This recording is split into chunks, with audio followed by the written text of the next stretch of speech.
Hey everyone, welcome to the Leadership Tea podcast, where we share tips on not only what it takes to reach the executive level, but how to thrive once you get there. It's hard to believe that this is the fifth in our series of the government shut down, but not shut out. We're going into November. It's November 2nd at the time of this recording, and hard to believe that it's week 5 of the shutdown. And Belinda and I were just talking about some of the lessons we learned over the past week as we continue to manage ourselves, manage our families in this shutdown. It's really a trying time for our country when you think about the fact that SNAP benefits ended for a lot of Americans this week. There were continued layoffs at UPS, at CBS, Paramount, where else? Amazon laid off a lot of employees. We are all going through it, no matter, what sector you work in. The country is really in a precarious, difficult, and trying time. And interestingly enough, for me and Belinda, we were talking about the World Series and other events that happened this week that really influenced our mindset and our approach during these trying times. So Belinda, I'll kick it over to you to share your thoughts on how you've been managing and what did baseball teach us about surviving these crazy times? Yeah, no, thank you, Shelby. I feel like the impacts of the shutdown, I feel like this week really started to impact like my life. It's not that it wasn't impacting it before, but you really feel that sense of like, oh, this is still happening. This is going on for a while. It's really time to like make some adjustments, right? And some changes. So that was definitely a reality check. Um, on the positive side, I had some client meetings this week where I think that sometimes even coaches need a boost that, like, oh, the frameworks, the approaches, the ways in which we are trying to help people reach their goals actually like have an impact. And for several of my clients this week, I saw that impact in terms of new businesses that they're starting, or new initiatives that they're taking on, or opportunities that have opened up for them, or mindset shifts that they have made. Um, and the type of coaching that I'm doing, I really see those changes. And so that felt really good this week. It was like, oh, you know what, we're good at this. Yeah, Like, right? we can do this. Like, you are doing the things. Yes. Yes. Um, So I think that was really helpful. I'm still kind of riding the high of repose. Hmm. Um, just like, wow, that was a really great event and we did a really great job and it continues to have impact for the participants. They're still talking about it. And and there's a lot of feedback that people want us to continue that kind of thing and to continue to have those types of events where people can really come and ask themselves critical questions and really build a roadmap forward coming out of it. So I think I look forward to what the future holds in that respect, right? And the things that are building. Um, and I also feel like, some of the other initiatives we have gotten off to a good start this week. So I've been happy about that. In terms of the World Series, well, I'll save my World Series comment. Let me first hear how your week went. Okay. Well, my week was similar to yours in the sense of, remembering why we do what we do and the gratification that comes along with seeing the impact, the positive impact that you're having on people. I had two of my mentees pour into me this week. And what was interesting about my conversations with them was it was almost as though they knew that I needed a pep talk. Like they needed to hold up a mirror to me for me to see what I mean to them and how, despite everything that's going on in the country right now and with the economy, that the little nuggets, the little pieces, the little contributions that I'm making are still making a difference. And I think that was a good reminder that we can each do our part no matter how difficult and challenging our lives may seem, especially as people are facing layoffs and not sure how they're going to put food on the table. Like people are facing some real life challenges that are unprecedented. And at the same time, if we each just do a little bit to spread goodness, to try and reach out where we can and to continue building community, it makes a difference. And in talking to these mentees, what was um, really pivotal or eye-opening for me is that these are two individuals who applied for fellowships to join the US government, and those fellowships are up in the air, and yet they are still committed to being public servants. And they were speaking glowingly about why they want to serve the United States, why they want to be the face of America overseas. And it was just really restorative to me that despite some of the cruelty and the dysfunction that we're witnessing, there are still committed Americans who want to make a difference and who want to serve, even though their own futures are like hanging in the balance. I mean, these two individuals, they have no idea if they're going to have a job in a few months or not, even though they signed agreements under the pretense that they would have jobs. They don't know what's going to happen. They're applying for other things in the meantime, but they both said, look, if this comes through, we are still willing to serve. And that was restorative. I'm on my own like operation this week. You know how the military has names of operations for different missions and different conflicts that they enter. I'm on an operation of Operation Restorative Faith. This Mm-hmm. week has been about restoring faith, and as you mentioned, um, I'm still riding the high of repose, just seeing what we could do, seeing the possibilities that exist when you put your mind to something and you give it your all and you show up with the excellence that is within your DNA and you just continue executing that excellence even if you've had to pivot. The sky is the limit for us, and I'm in a good place emotionally and mentally in spite of everything that is happening right now. No, in spite is the key. But look, that actually is a good segue to the mindset and the mentality of the Dodgers and the Blue Jays. Yes, girl. I don't even like, first of all, I don't even like baseball. We watch sports in my household. We are mainly like basketball people. Well, I should say college basketball, pro football, soccer, swimming, all the things. And I don't really pay attention to baseball until it's time for the World Series. So I just want to put that caveat there. But yes, please go ahead because you are the real baseball fan in this duo. Right. So I'm curious to hear your thoughts. Yeah, yeah. And for those who know, like I love baseball. I grew up loving the Sox, the White Sox. I'm like, just as if everybody's from Chicago, right? The White Sox and the Cubs. And I also for a while worked for the Texas Rangers. I just really love baseball. I can't really explain it. And so for me, particularly watching last night, was Mm-hmm. a reminder of having what I'm calling now a game seven mentality, right? And and this game seven mentality, I was like, I want to look and see what I wrote down because I was kind of pondering this earlier today. Mm-hmm.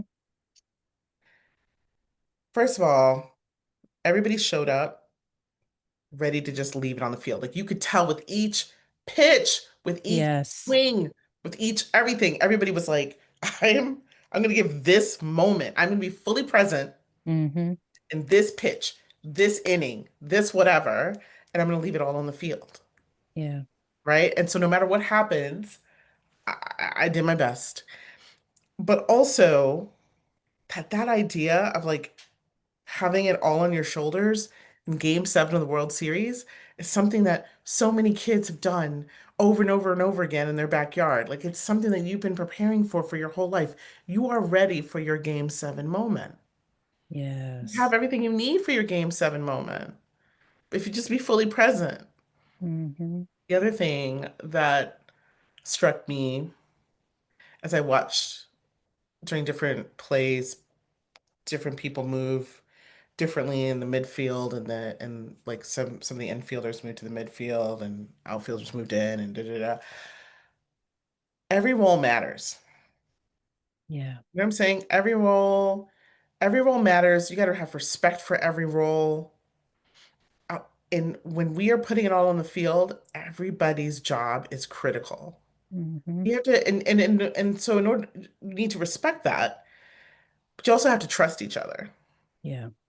So that to me was apparent for both teams. And then finally, I would say that as part of this game 7 mentality is that resilience always pays off in the end, Mm. right? That like, and there's a balance between resilience and like your mental health. And I'm not saying do anything crazy, but we weren't there in the off season when people were lifting weights and on the track, Right.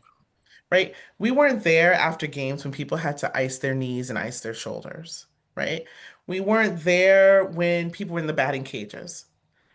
Like both of these teams showed up to spring training fully believing that they could take it all the way to game 7 of the World Series. And there were days that they lost, and there were days that they missed things, and there were days they struck out, and they made it. They Yeah. did it. So it's like people don't always see you working hard. They don't see the struggle, but you got to keep moving forward anyway. Um, those were my reflections, but what do you think?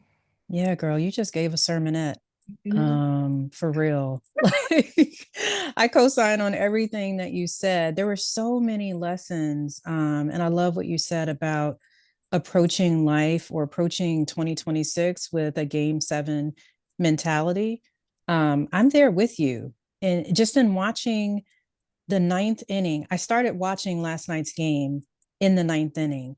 And Mhm. it was interesting because the commentators were basically saying, yo, the Blue Jays, they're just a couple of outs away from, having this in the bag. They're about to, win the World Series. And I'm thinking to myself, okay, maybe, but there's still enough time for the Dodgers to pull this out. I literally said that to my husband. I'm like, this is about to be an interesting inning. Let's watch this together. We were initially going to watch a movie, and I'm like, nope, there's something special happening right now. Let's watch this. And sure enough, Manuel Rojas like hit a home run, and that was a game changer. And immediately in that moment, I'm like, yeah, don't count me out. That was my lesson of the entire like World Series, and watching both teams really just like you said, laid it out all on the field in that really crucial moment. But yeah, don't count me out. Like everything that's happening right now, when I look at our journey with the podcast, and when I look at our respective Mhm. life situations as we're each navigating tremendous changes in our personal financial situations, we Yeah. are still, fighting every day to rebuild, to Yeah. restructure, to recreate, to reimagine. Like, don't count us out. And that Mm-mm. would be my message to, our viewers, no matter how bleak things may seem, just don't count yourself out. Hang in there in the final minutes of, the ninth inning. If it has to go into overtime, into, 10 innings, 11 innings, you know, find everything within you to keep persevering. That was one lesson. The other thing that I'm taking away from the World Series, and something that you mentioned about organizational culture and the fact that everyone has a role to play. I watched a clip on LinkedIn earlier this week. It was posted by an influencer, Darren K. Roberts, and he showed a clip of Otani from the Dodgers. He was getting himself some water. I don't know if it was water or Gatorade, but it was in one of those, yeah, um, drink containers in the dugout. And as he was pouring himself something to drink, he started pouring cups for his teammates and just leaving them there on the ledge. And it was Mm-hmm. just fascinating to watch him. Like, it's the World Series. Like, we're in, we're in prime time. Like, it's all or nothing. And yet and still he took the time to think about his teammates. It's a small gesture, but still one that was very telling about, who he is as a person and what his character is. And it just made me think, like, what are we doing to fill each other's cup? Mm-hmm. He was filling the cups of his teammates. How do we do that on a daily basis? How can we do that in a moment like this of economic strife for the entire country? There's always someone, my parents used to say this to me as a child, there's always someone who is worse off than you.